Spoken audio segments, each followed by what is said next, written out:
This is Empowering Homeschool Conversations. We want families to come here and gain insightful strategies that empower them to successfully teach diverse learners at home. Hosted by founder and CEO of SPED Homeschool, Peggy Ployer. Our goal is that these powerful weekly conversations will boost your confidence to cultivate the best at-home learning environment for your student. For more homeschool resources, go to spedhomeschool.com. You're listening to Empowering Homeschool Conversations with Peggy Ployer. Hi, everyone, and welcome to Empowering Homeschool Conversations. Today, we're going to talk about how to design learning experiences to support your student academically. And my guest is Leroy Smith. He's an educational consultant and advocate. Welcome, Leroy, to the show.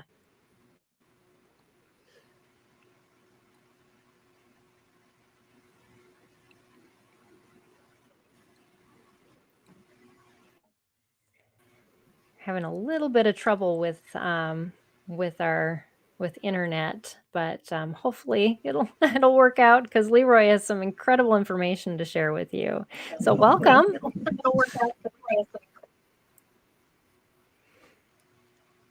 Hi, everyone. So we're excited for you to be able to share just some of your experience, and I'd love for our community to get to know you a little bit first and just your background, because it is quite amazing, and for them just to know where you're coming from and how you're adding a new perspective to our conversations, because a lot of time we have homeschool curriculum developers and you come in from kind of the design perspective, one that we haven't really approached very much. So can you tell us just a little bit about yourself and what you do and why you are so passionate about it? Sure. So thank you, Peggy, for having me on your wonderful podcast. I'm so glad we had a chance to connect. My name is Leroy Smith, born and raised and currently reside in Baltimore, Maryland. A true Baltimore boy, other than the fact I'm not a big fan of eating crabs, steamed crabs. It's too much of a process for me. I love the crab cakes part, but not the opening up the crab. Too much of a process. Oh, yes. But so my story in education starts a long time ago. Like, I know I may look young, but my grandmother, my mom's mom, had a daycare in our house in our apartment when I was very young. So I was around 3 or 4 years old when she had it, and she operated until I was about 6 or 7. Okay. So I was helping her with, the community kids and some family members that we would babysit with changing diapers, and I would try to read books to them and color with them, and I would follow behind them and make sure they were okay, all of the above. And from there, that's my first kind of introduction to working with kids and working from kids at home, actually. And then, of course, I've been in public schools in Baltimore City, and I had a passion for education by the time I got to high school, in music education, actually, because I was a music major in college. So I studied voice for opera and jazz, but I wanted to go into the classroom to support the learning of students. But over time, although I loved performing music, I didn't want to teach it. So then I decided I wanted to take an alternative route. So I went through an alternative program called Urban Teachers, similar to Teach for America. I would say a little bit more intensive, though. I went through that program and I started teaching in Baltimore City schools and PG County schools and Washington, D.C. schools for the past 10 years. During that time, I've been on a myriad of projects, from curriculum design to parent trainings. And now I have my own business since 2020. That's, slowly been growing since then.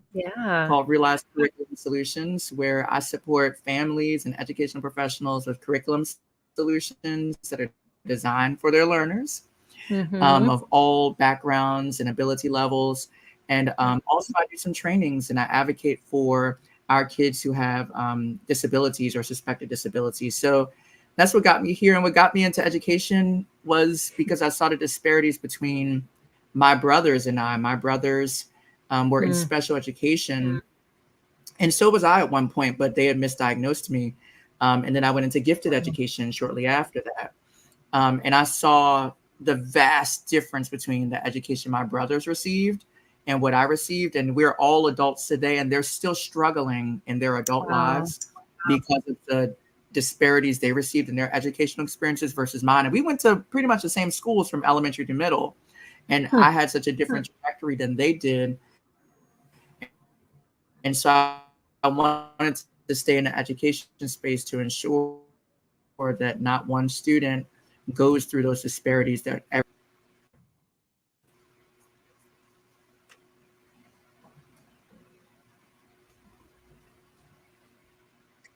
Yeah, so lots of family passion involved in your story, and yeah, I love that. I want to do it, but I don't want to teach.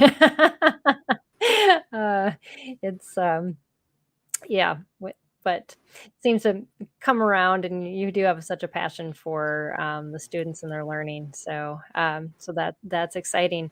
So we're going to kind of dive into I guess some different approaches that you have for parents to look at designing education um, from I don't know what kind of perspective. I mean, this a lot of this has a lot of research involved in it. Is that correct? Mm-hmm. Instead of Mm-hmm. just more of the trial and error approach, which is sometimes how we approach a lot of homeschooling. Um, but can you tell us the advantage of some of this research that has been done on learning, and why it is so helpful to know about That's resources? correct.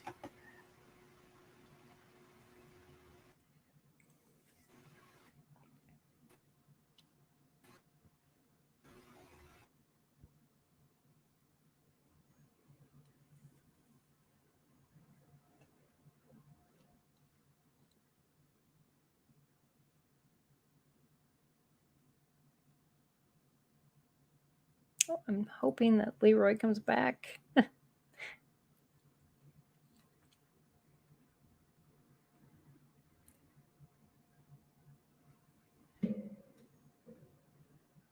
Thank you for those of you that are holding on live. We've had some issues with Leroy's internet, and so we were hoping when we came on that it would work itself out, but it seems to be not. We'll have to see how it goes. Yes, I know he's frozen. Behavior bubble ABA. Thanks for noticing. I see it too. I unfortunately can't do anything on my side because it's Leroy's internet that has been having some issues. He's trying to come back, so we'll see if we can get him back on. There we go. There I am. Thank you. There you are. To switch Wi-Fi to a different Wi-Fi source in my house. I hope this works better. I was like, let me go through all my Wi-Fi, like different things in the house to make it work out. Yes, yeah. I have to hardwire myself in to get it to work good, especially when it seems So when the I'm heat all goes ears, up. Peggy. Could you re-ask me the question? Yeah. So the question I had for you was Yes. that, Yes. yeah, the question I had for you was there's a lot of times as homeschoolers we just kind of do trial and error, and Mm-hmm. so we don't often delve into a lot of like researched educational tools.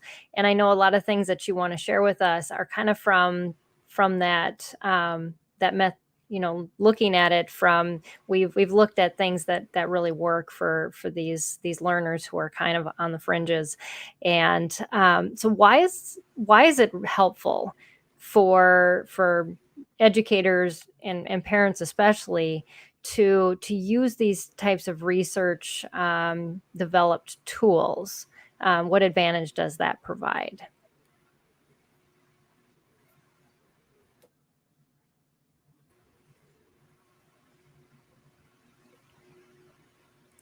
Sure. So I think what's important about the research is the guessing. It takes some of the guessing out of education that it is. And the art part is, kind of the improvisation part. Like I'm a jazz musician. Mm-hmm. So that's the art part, is like we very much need a strong foundation too. And that's the science part. The science part Oh, is, and the research yeah. part is the foundation, and the art is like those in the moment kind of things that we do based upon what we know about our kids and our students. Right. And so I'm a strong for our students. Yeah, that's a really good perspective, is, to kind of take that art and science mix viewpoint, because a lot of times, we're spending so much on that tweaking and changing the artistic side, and it seems like we're just guessing in the air. I mean, that's what I kind of felt like when I was teaching my kids. It's Mm-hmm. like, well, what do I try this Mm-hmm. time? Because that didn't work, and I had no Mm-hmm. no research science Mm-hmm. really to, other than written curriculum. And I think that's why a lot of Mm-hmm. parents in our community go from one curriculum to the other curriculum, because we're looking for that solid research Mm-hmm. created tool. Um, but Mm-hmm. but Leroy's going to share some stuff that we can take a step back even before the curriculum. So why don't we just dive in to the resources that you had told me you wanted to share about. And I think the first one was about learner variability navigator models. Can you talk a little bit about what that is? And it sounds scary, but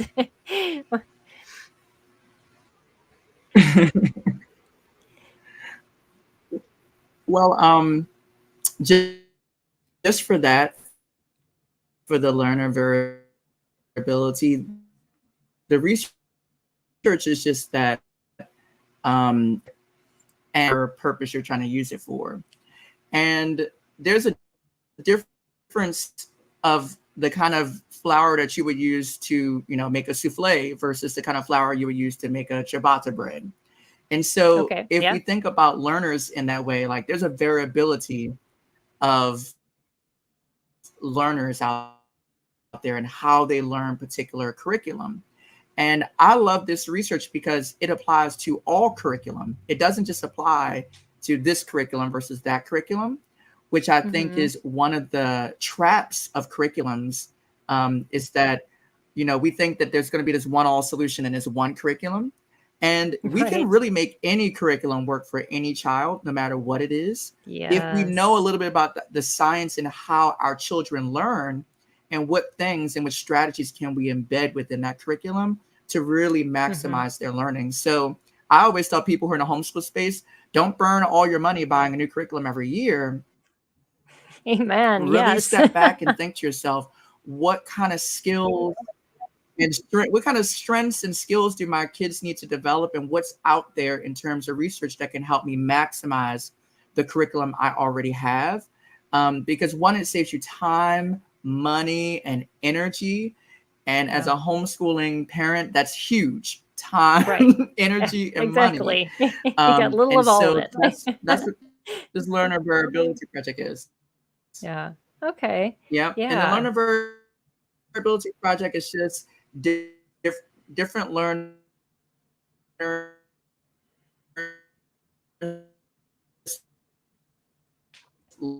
learned or impacted.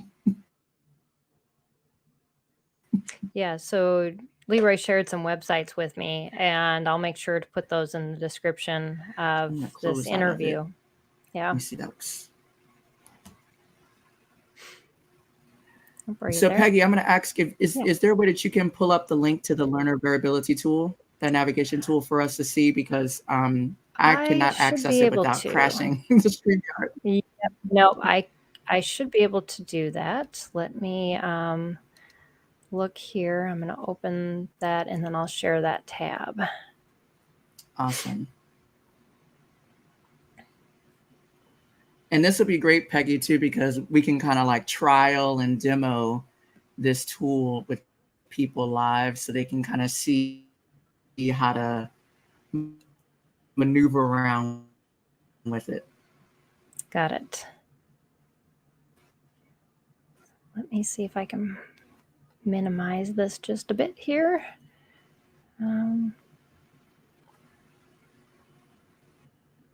Sorry, this is a really cool tool. Yeah, I think Okay. we're both having the internet curse today. All right. So tell me where I should navigate through here.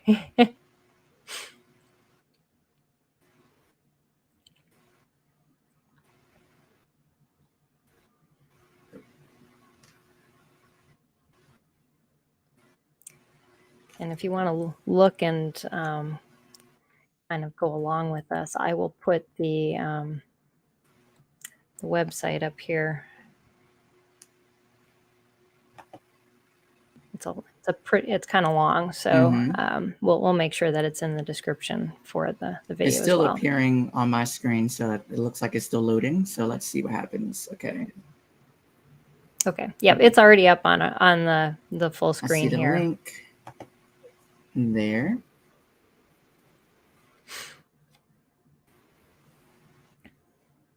Okay. Well, I'll try my best to kind of remember from here or there, but trying to find my way through it. Sorry, y'all. The internet is acting really funny. There it is. I see it now. Okay.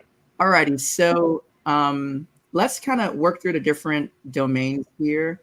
So if you can zoom in a little bit so people can see a little bit better what's on the screen. This particular research kind of shows you can kind of click on different areas for different modules in a way. So in this case, it's for math for the pre-K kind of 2 kind of range. And you can go a myriad of ways with this. So if you look at the different domains, you have the student background information kind of in that teal color over to the left, emotional learning and that more bluish color. You have cognition, which is just simply the way that the brain works. And then we have numeracy and mathematics in there. The in the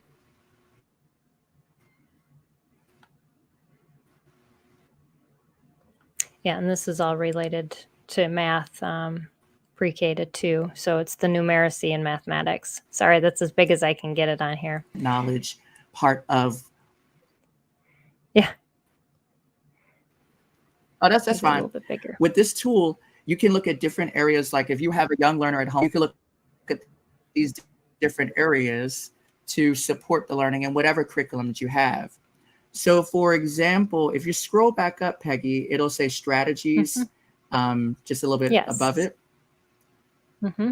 So if you scroll up, there you go. And then you see that tab that says strategies. You want to click on that. Yep.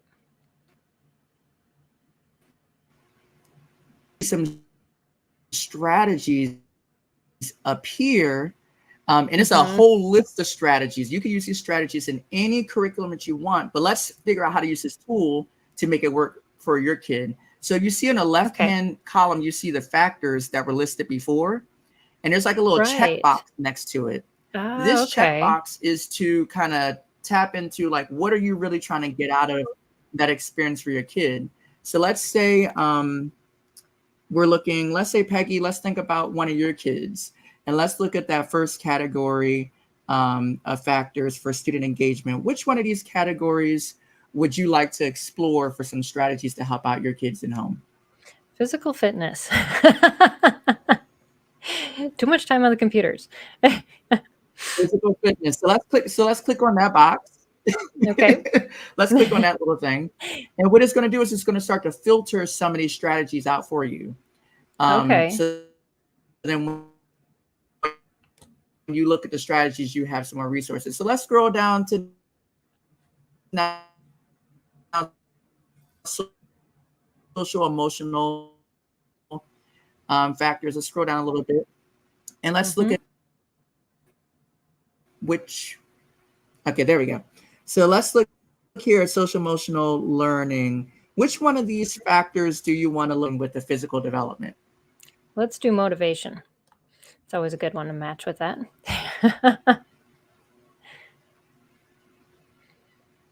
So for this part, Peggy, which one? Motivation, good.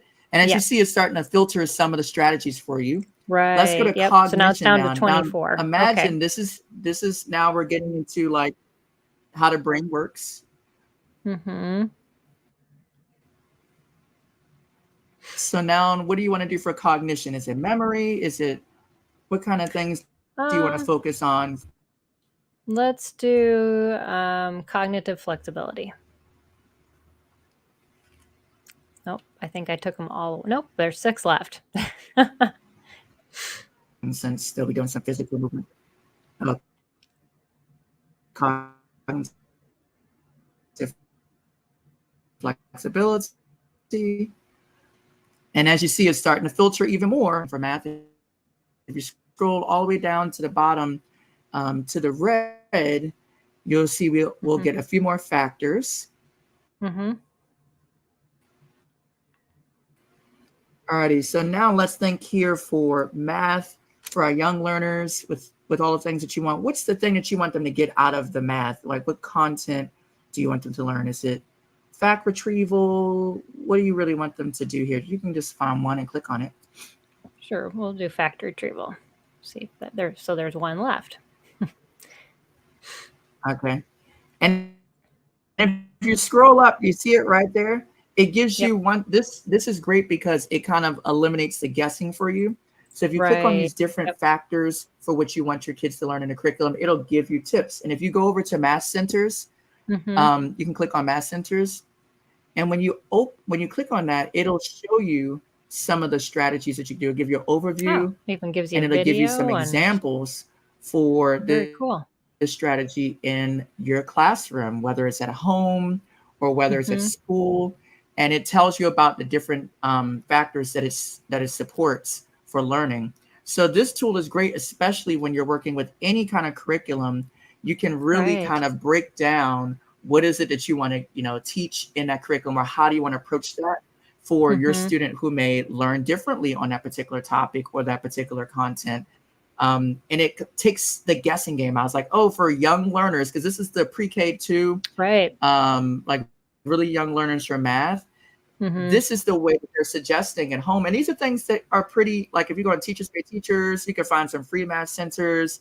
You can make your own math centers with like stuff that you have at home with like cereal and Play-Doh and all kinds of things for the younger learners to kind of get that physical movement in there in your curriculum, to get the fact retrieval in the curriculum. For the young learners, the fact retrieval is going to look like just knowing your numbers, like knowing how to make the numbers and recognize the numbers. So maybe one of the centers is for here is using Play-Doh to construct those numbers at home, in addition to whatever you're teaching in the curriculum, so that they can have that physical movement, so they can be engaged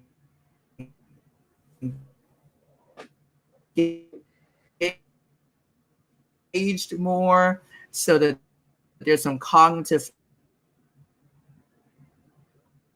because there are videos that show you what it looks like.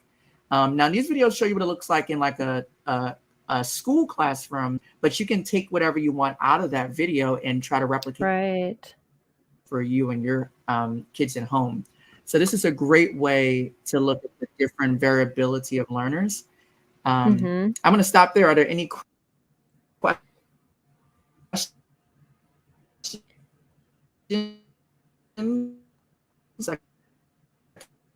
I don't see any questions from our audience, but I will let everybody know that I'll include that link in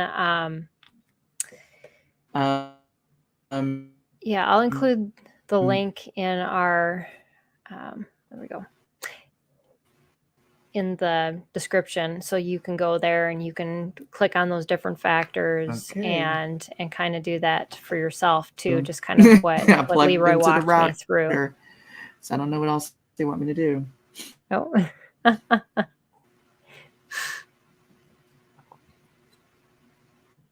But yeah, that is an incredible tool. And it's Righty. math. Let's see. It's loading, so maybe I'm frozen. I'm not sure. Yeah, I see you a little bit here back and forth, but that is an incredible tool, and kind of would take a lot of the guesswork Not sure out what's of. going on over there. Oh no, are you? We can hear you.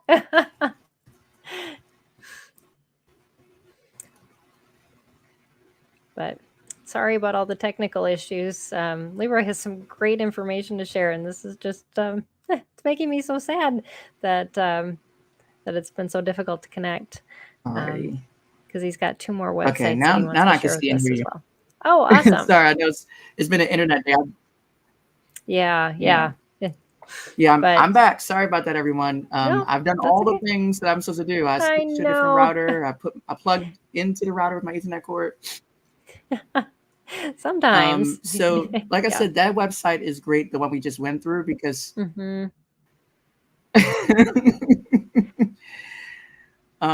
they also have different models for different age ranges. So if you want to do reading, they have it for reading all the way up to middle school and high school strategies. Oh, So they go all the okay. way from preschool for math and reading all the way through high school. So when you go back on a website, there's a tab that says models at the top, and they have models for all of the age ranges from preschool all the way through high school for reading and Oh, math. okay. And All it really right. gives you an abundance of strategies to try for regardless of the age range, which is great. And guess what? This tool is free, Yeah. everybody. It is free. That's the best part about Yes. it. It's based on research. So all of these things have been tried and true and have been tried over the past like 20 plus years in education. That's so So this is cool. a combination of 20 plus years Mm-hmm. of research. Actually, a little bit more than that. I mean, this research started in the 1980s with learner variability, and they've been collecting all of this information since the 1980s and just like put all these really great strategies into one free tool that anyone can That's so use, which is, cool. I think, a godsend in these days and times. Yeah. Yeah. I'm just gonna So put that was in the one of my favorite things to use. I use it in curriculum design. Yeah, I put the link in the feed if you had missed that. I see we have a lot more people popping on now. And yes, like you said, when you go up to the factors or the models, they've got Awesome. math from pre-K through 10 and literacy pre-K through 12, and they Mhm. even have adult learning suggestions as well. So that's Yep. Yep. super helpful and free. Yep. So And we love the that. adult learning is fun. Yes. Awesome. The adult Yeah, learning is that's for parents too. So if you're a homeschooling parent, the adult learning oh. gives you strategies on how to learn yourself educational strategies. So it's almost kind of like your own private professional development in a way. So you get your own free Yeah. kind of tools and tips for yourself as an adult learner, which is really Hmm. powerful. That's why I wanted to share this tool with you all, because it gives you a lot of options from your kids to yourself, which is great. Right. Yeah, absolutely. From beginning to end. Because we're always learning as parents and we need to be to keep up with our kids. So awesome. So then you shared with me also the Universal Mhm. Design for Learning, the free online tool. Would you like me to bring that up as well? Yes, Okay, let me go back and sure. find So that people can see link. what it looks like. Mhm. All right. And thank you to the people who are joining. I am definitely over here working out my internet issues, but I'm so glad to be here with you Well, all it seems today to and be share. getting better. It definitely is getting a little more solid. So hopefully it stays that way. All right. So this website is Cast, and I can put that link as well in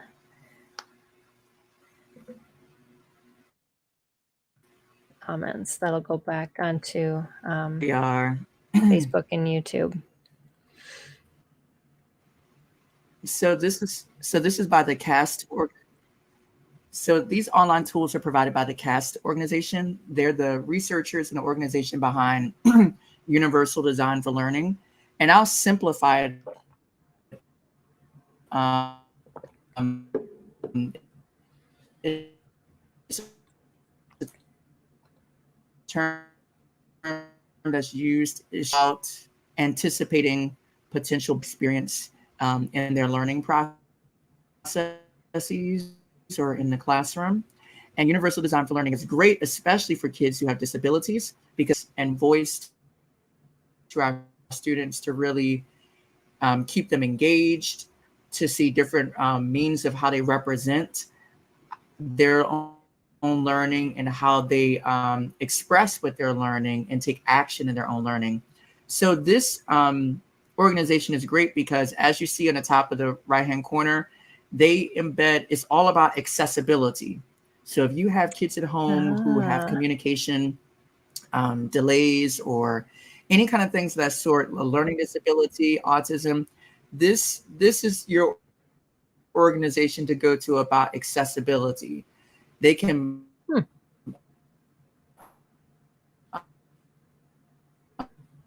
read for you a myriad of learners. Very cool.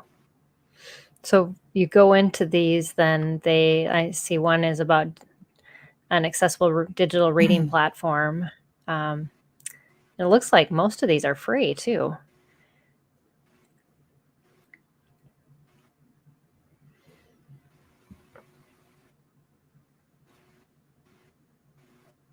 So do you have a favorite okay, now on I can here? see here everyone again. Okay.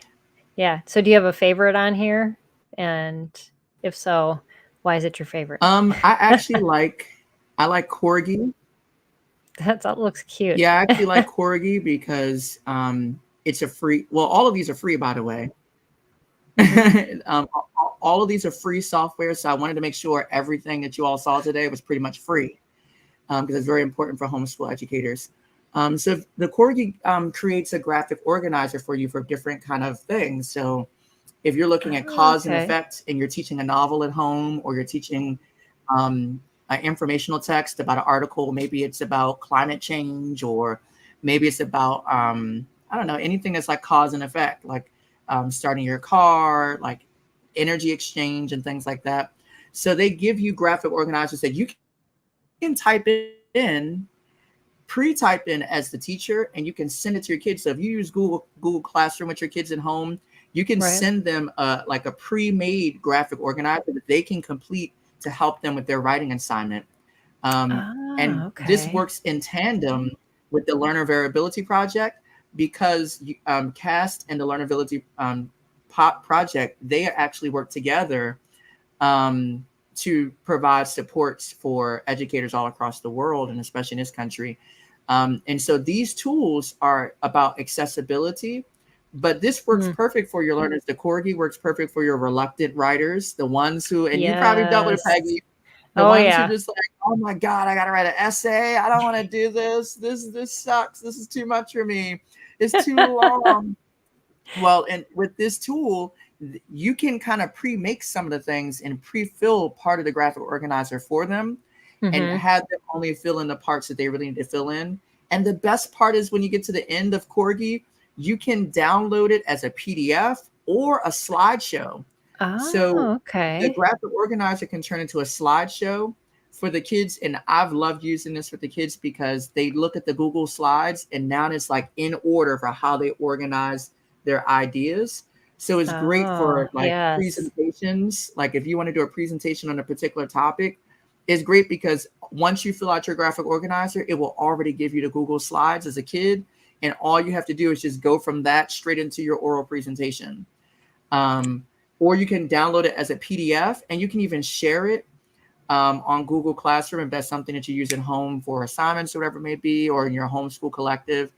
It's just great because it breaks down everything for the students, and it's a step-by-step process. And the part about the Corgi that's also amazing is when there's a part of the graphic organizer that's missing, it'll prompt you at the end. Corgi will say, hey, you're missing your essential question, or hey, you're missing your claim for this particular topic, or hey, you didn't evaluate the strength of this source. So it'll give you a prompt at the end and say, are you sure you're ready to publish your graphic organizer? and it'll say what you're missing.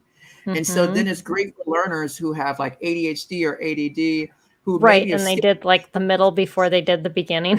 Yeah, yeah. And you can go back to the step at the end. You can go back to the step, click on the link. It'll take you back to that step that you missed, and then you can complete that step. And so this is great for writers, is great for readers as well, because writing and reading, of course, very much correlated.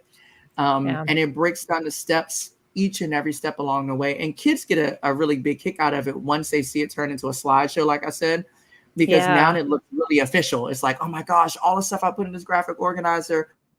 Right. Now looks official.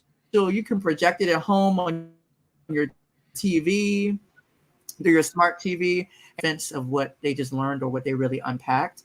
So that's my favorite here, because once again, it's free and it's great, and it gives you so many capabilities to kind of work with organizing ideas. Yeah, and that executive functioning, the struggles, they seem to be like the one that, as parents, we struggle with the most, because we're like, I don't know how to support you except for to like sit next to you and like be on top of you all the time. And that really doesn't, provide all that independent learning that we really would like to see them blossom into. But it helps like this, kind of take us out. And like you said, the program's prompting them instead of us going, well, you didn't fill this in and you didn't fill that in, and we end up nagging on them. It's so much more fun when the program said, are you sure? And I think you maybe missed this.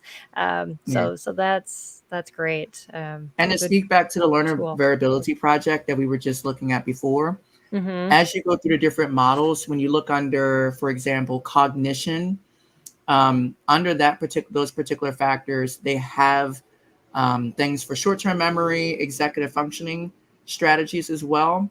So as they get older, the kind of functions somewhat change or get more nuanced. Okay. So you can click on those factors and it will produce more strategies to help out with executive functioning, whether it's in reading and math as the kids get older. So that's why I said I wanted to make sure that the things that I compile for you all today really speak to each other, that here's some free resources that kids can use themselves. And if you scroll down, they even have other resources that are here for you all, like the UDL Studio and the Book Builder. The Book Builder, if you really want to be creative, it's a free, you can create a free account. The Book Builder allows you to make your own books for kids. So if you want to make a story with the kids, put some pictures in there, it can do that for you. And it'll give you a play button so you can have kind of an AI embedded thing, so it can read it out loud to you for kids who might need some support with seeing and hearing the things that they make.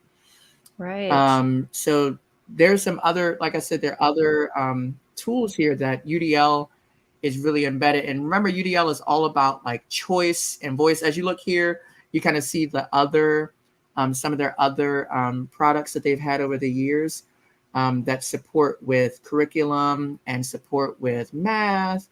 And other teachers have made things on these things, so you don't have to design things from scratch. Some of these things, there are already some things already on these particular studios that you can just kind of pull up, and they're all free. That's the best part. It's free. You can also edit some of them, like in the Book Builder and the UDL Studio. Prompts. Sorry, you can edit pre-made prompts and books. You can change the books up. You can add pages.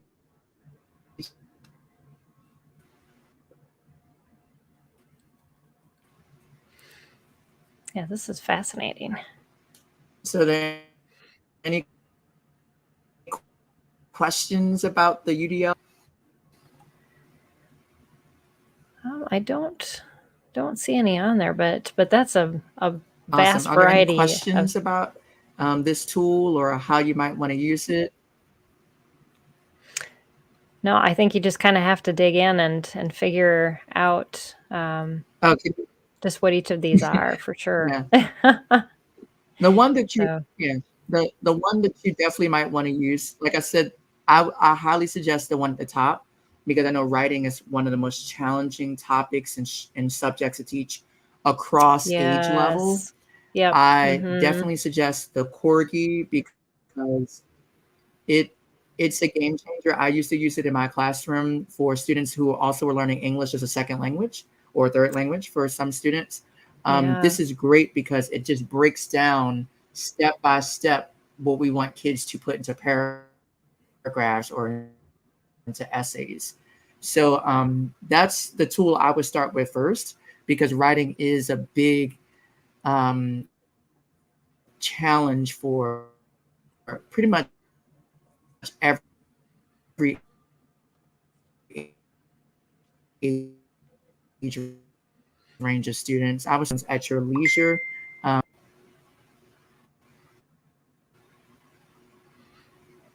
Yeah, it's the writing and the reading I can see being very helpful. I know a lot of parents start panicking when their kids can't read, and then they're doing all this reading out loud to them, and it's so that clusive even looks very intriguing as well. Yeah, the clusive is fun. I started working with that one. Last summer when I had a few private students I tutored that were homeschooling students. They love this one, who are especially in the older grades, because of that ability to listen to the story out loud, be read aloud to them, and to highlight certain things in the book, and to like really kind of isolate things. You can change the contrast of the book. So if you want to have a pink background with blue letters on front, because maybe that might be better for your executive function, it allows you to do that.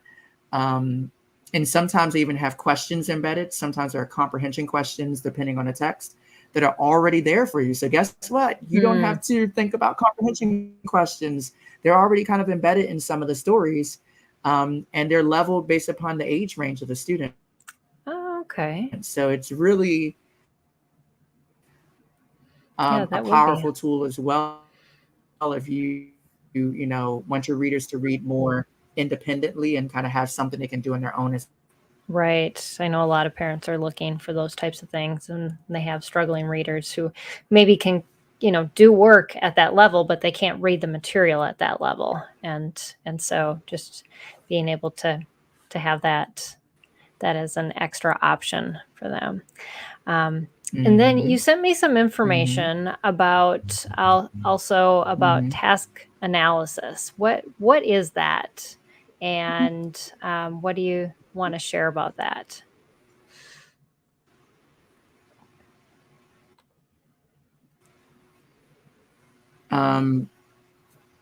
Repeat your question, because sure. You had sent me some information about task analysis.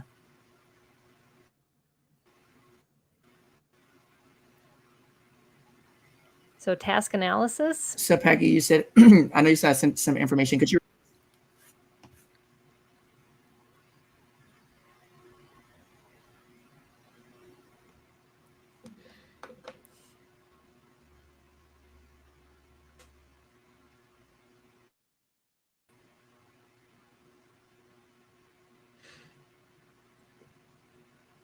Okay, let's see what's going on here.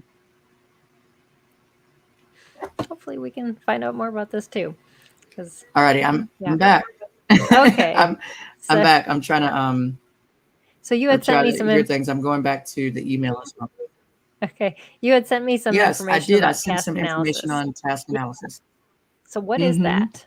And so task analysis it sounds pretty self-explanatory. So task analysis, but it may not be. So let me explain it. Right. So it's simply just looking at a task. It's just simply like, let's say the task is you want to get your kid to write a paragraph about something he just read. Or you want your kid to solve a word problem, because those are usually the hardest things the kids struggle with. It's like word problems for math and writing about what they just read. That's usually really challenging. So let's say the task is, let's use the example of writing a paragraph. The kids are reading, I don't know, pick your favorite novel that they're reading right now, maybe with you. And let's say Diary of a Wimpy Kid, because kids love that series, Diary of a Wimpy Kid. So let's say they're reading that and you're asking them to kind of just talk about, write a quick paragraph about what happened in that chapter. So retelling, like, who were the characters involved, where did the story take place, what happened. So a Mm-hmm. task analysis is you're looking at what are the steps to get your kid to the final result. If the final Okay. result is a paragraph with 5 sentences, capitalization, punctuation, and coherence and ideas, then you have to think about what is the very first thing that they need to do here. The very Right. first thing they need to do is if the first thing is that they have to respond to reading, they have to have access to the reading. So maybe they might listen to diary when they're a kid. Maybe they need the audiobook version because maybe that's how your learner learns best. So you always want to think about what's the ground level here for the task. And the Okay. first thing in this example is the kids have to know what they read. Mm-hmm. And I always say for homeschooling parents, you also got to specify what's your purpose for reading first. So before they even read the book or the chapter, tell them up front, your purpose for reading this chapter is when you are done reading this chapter, you are going to produce a 5-sentence paragraph with correct punctuation and capitalization, and your ideas must make sense. Now, a lot of people take that for granted because they think that kids, because this is what happens to kids. They read the book, right? They read the chapter. Then after you read the chapter, you're like, oh, so you got to write a paragraph about it. And then some kids might say, you didn't tell me I have to do that. You know what I Right. Because mean? then they weren't preparing And for it so either. Yes. they weren't preparing for it. And so that's a part of that learner variability is like telling kids what they're going to do before they even do it is a big part of the Right. task analysis. Like, I'm expecting you to write this paragraph. Mm-hmm. Now, this is the assumption that you've already taught how to write a paragraph before. You've already been going over this before with your Exactly. kids. You've already been going through that. And so now they know what their purpose for reading is. While they're reading, the next part of that task is if you want them to retell characters and events and settings, maybe that graphic organizer that we use for Corgi might want to be involved here now. Now you can kind Right. of say, during your reading, I want you to identify 3 characters in this chapter. Mm. So who were the 3 characters by name? So now they Right. have their 3 characters in their graphic organizer. So that's the next part. And so then the next part of the task is you want them to identify the setting. So you want them to identify both the place where things occurred in a chapter and the time of the day that it occurred. So maybe in that graphic organizer, again, you're saying that it happened at Yes. school, but it was during the first period of class in a chapter. And so now you're building slowly up to that point of now, what were some of the key events that occurred in a chapter? So they go back to the graphic organizer and they're labeling 3 major events in that chapter. So now their graphic organizer is done. So you see how we took it from figuring out the access to the book. Are they reading it in print or is it e-reading or is it audiobook? And then Right. giving them the purpose for reading and then giving them the tools to activate that purpose for reading by writing down in a graphic organizer. So now they have all of these things. So now we're at one of the last steps is now they have all of these things in a graphic organizer. And now they have to write it in a paragraph. So if we want them to write in a paragraph, we have to give them a pre-made paragraph. So maybe as the parent, you can Yes. show them from a book that you read, like, here's what a good paragraph looks like. How can you model your graphic organizer, what you put in your graphic organizer, to match the structure of how I wrote a paragraph or something I read with you? Yes. So now they have a Yes. model of what it's supposed to look like. They have their Mm-hmm. own information that they've learned during the reading process. And now they're going to start writing it. But I even add more to that task because this Okay. is a part of task analysis, like all the steps along the way. You might give them a little sheet, a little free sheet you can find online that tells them the rules behind when to use a period, when to use an exclamation mark, when you use a question mark. Mm-hmm. So after they're done writing their paragraph, tell them now your purpose for writing is the characters, the setting, and the events. Now your purpose for writing is to go back and to make sure you have punctuation at the end of every sentence. So you see, you're kind of breaking this task into digestible chunks. And then you can say, Exactly. now I want you to go Yes. back and fix the capitalization in your written. So that's a part is task analysis. So task analysis is just how do you break down a task to all of its smallest components and teach from there? Right. Because there might be a component that your kid can do totally independently that you don't really need to do much explaining to them. But there might be another level of that task they do need some more explanation and more guidance around. So breaking it down to Right. digestible chunks allows you to save yourself time teaching as well, because you will already know, oh, my kid, they're already good for punctuation. I don't have to tell them about that part of the task.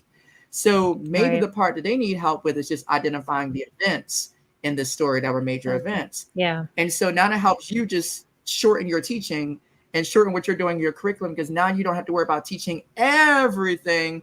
You're just teaching that one part that they need to know to get that, get them to the next step to really show what they've learned. And that's the power of a Right. task analysis. It breaks everything down by step by step by step, and allows you as the adult and the kid to feel fully in control of each step without being Absolutely. overwhelmed. Because you're only doing one thing at a time. That's the major thing. It's like, if you heard me, it's like the Yes. first step is I'm only listening to the story. That's all I'm doing. I know what I'm supposed to be doing with this afterwards, but all I'm doing is listening right now, or I'm just reading. Yeah. Then after that is I'm only identifying characters, so I don't have to worry about anything else. I don't have to get distracted by this or that or this or that. I'm only focusing on characters right now. And this is great at homeschool, because then you can take a break just before, your kid might have a frustrational level. You know your kids. Right. Like, maybe your kid is really good with identifying characters, but they really struggle with identifying, major events.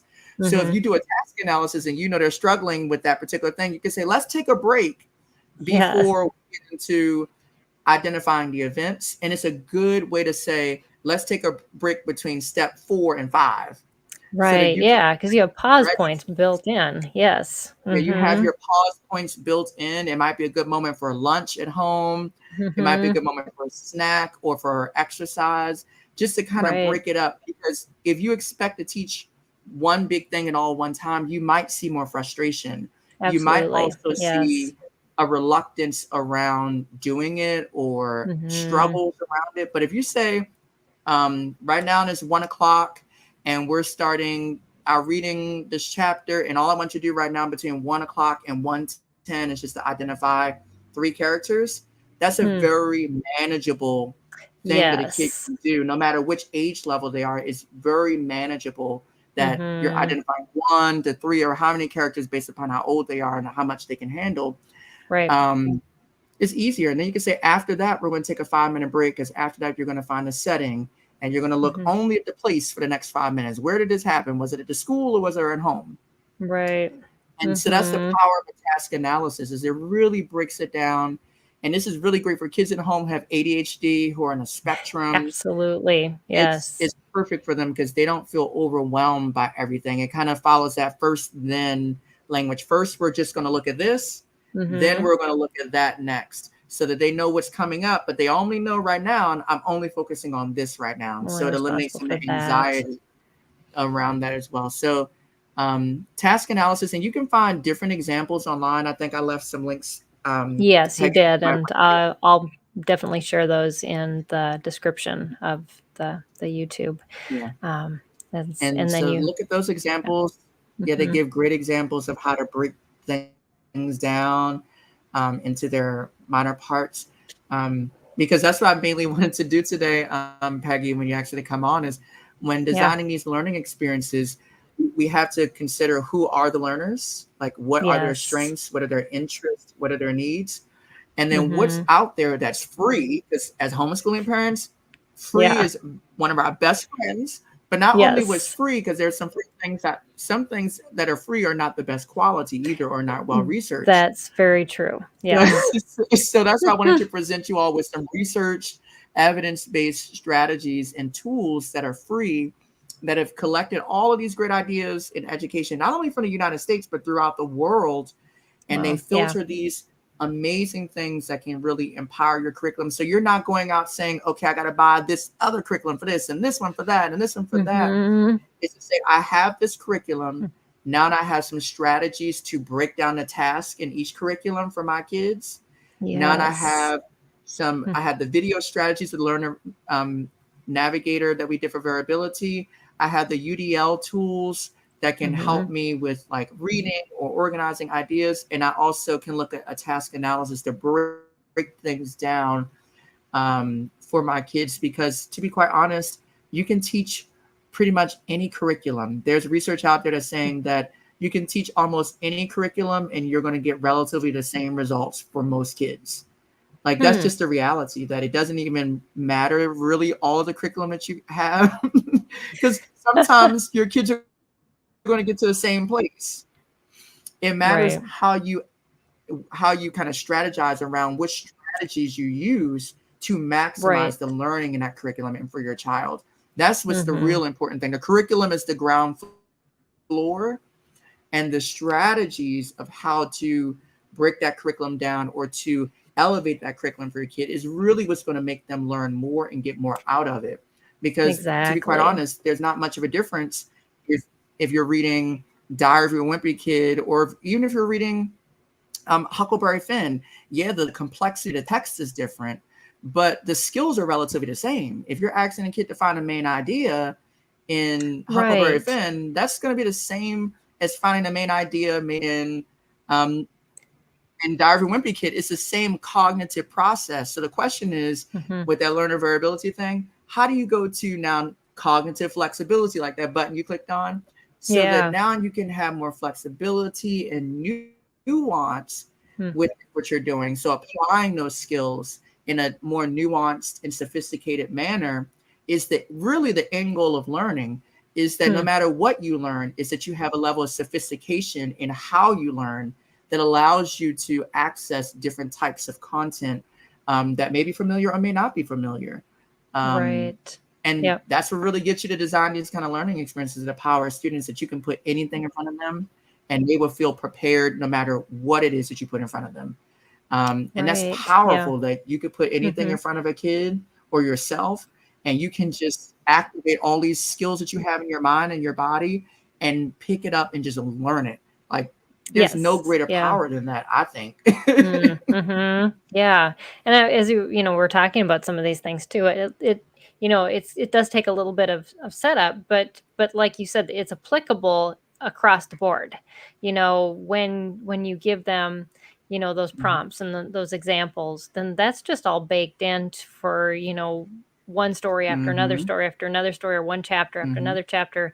And eventually, especially like with my kids on the spectrum, those became things that they just then automated. It eventually is like, oh yeah, this is what I have to do.